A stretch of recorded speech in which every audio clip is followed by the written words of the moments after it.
Ladies and gentlemen, welcome back to Authentic Info Podcast. I'm your host, Admas Lechauk. Jacob Zuma wants Raymond Zondo's head. This is through the spokesperson of the Jacob Zuma Foundation, Mzwanele Manyi, who is now EFF Member of Parliament. We heard him recently in 2 or 3 interviews speaking about this matter, saying that they know very well that Raymond Zondo is someone who is interfering with the politics of the country and not his position as Chief Justice, and saying that they know very well that the Judicial Service Commission did not recommend Zondo, and Zondo did not score high points or marks for them, for the Judicial Service Commission to recommend him to the President to be a Chief Justice. But we know that in terms of Section 174, if I'm not mistaken, of the Constitution, the President has powers to appoint the Chief Justice. And information is that he can choose anyone amongst those who are candidates. So he has powers or authority to use his own discretion to decide who he wants to be Chief Justice, regardless of the recommendations of the JSC, the Judicial Service Commission. So Raymond Zondo is our Chief Justice in South Africa, and he was appointed by the President.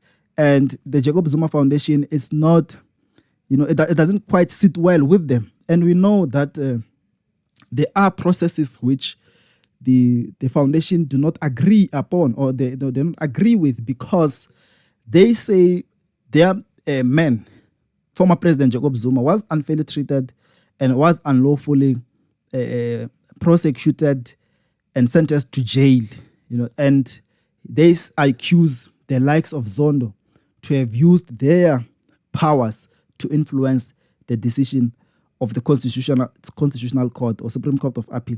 So we saw Jacob Zuma going to jail, but a lot of political analysts said that he's not going to go down without a fight.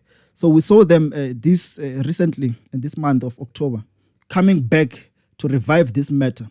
They want Raymond Zondo to step down, saying that he has now gone, far in terms of moving away from his duties as the Chief Justice and interfering with matters of politics through the ANC, commenting on matters that involves politicians and not him, forsaking his position as Chief Justice, saying that he is someone who is not well qualified, and they accuse him of being someone who is the worst Chief Justice South Africa have ever had, saying that in all the candidates who were there, the President chose someone who is useless, chose someone who is going to be on his side, and he chose someone who is not credible, because they say that in answering the questions and trying to apply the law, he is someone who dismally failed and did not sound like a sober judge. He did not sound like someone who practiced the law. So South Africa was given a judge that is not credible enough. South Africa was given Zondo, who is not a good judge but a good friend to the President, and who is going to do everything to abuse the law in order to protect the President and deal with everyone else who tries to hold the President to account.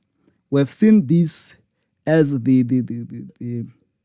Jacob Zuma Foundation gives examples in the recent cases involving the former public protector, Mukwebane, as she was ousted in Parliament, where the DA and the ANC collaborated to take her out for merely performing her duties or doing her job.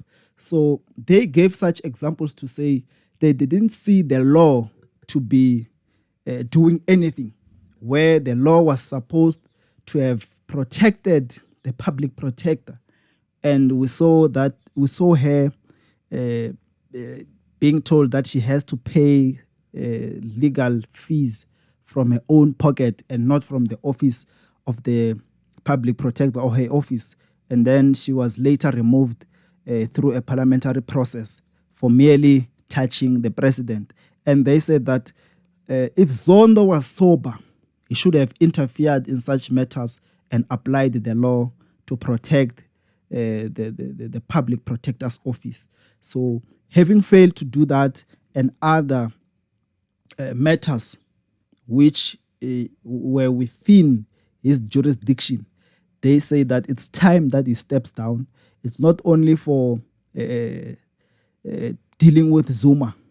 It's not only for protecting the president, but other matters that are constitutional that he is failing to interpret, and all other matters that he is failing to oversee. So they say that they don't see his performance. He is useless. He must step down, and the Judicial Service Commission must go back to the processes and recommend to the president another judge.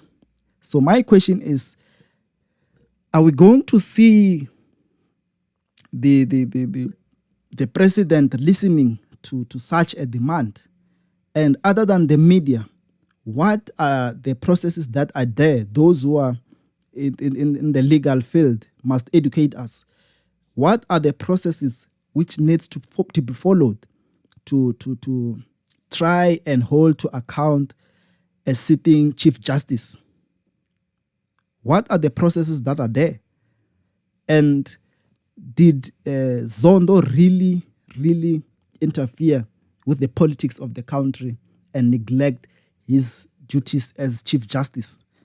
And another thing is that we have had Mogoeng, and Mogoeng was the best. He took on everyone else, including the president. He made comments and writings which people read and enjoyed the soberness of. But with Zondo, we don't see anything that proves to us that the Constitution is the supreme law of the country. So we see him moving on towards the side of the president to shield the president. And we understand that he got appointed by the president and everyone else in these senior positions, including public protector, the incoming, including the director generals of these independent institutions. They are appointed by the president. They are ANC people. But the way the administration of the current president is, I think it compromises the powers vested in their offices as independent offices to try and protect the president and intimidate and bully everyone else who tries to hold our president to account. And we know that we have this freedom of speech, which, by the way, we don't have to abuse. But everyone else in South Africa understands that our president is not transparent. Our president is unaccountable. So he has his own soldiers on the ground in institutions of higher, in these institutions which are supposed to be independent and impartial. He has these guys who are protecting him. So there is no way that you can hold him to account. In Parliament, whenever there's a motion, the motion needs to be voted for. A motion of no confidence against him needs to be voted for in open ballots. But whenever there are other motions, they do this in secret ballot. So these are the types of unaccountability and how transparent he is not in terms of administrating his cabinet and leadership. So he's unaccountable, he's not transparent, and no one can touch him. So we are living in a South Africa where the president is untouchable and he only accounts for the things that he feels like. And if he doesn't want to talk to certain matters, he just won't comment. This is Authentic Info Podcast. Let's engage in the comment section. Don't forget to subscribe. Thank you.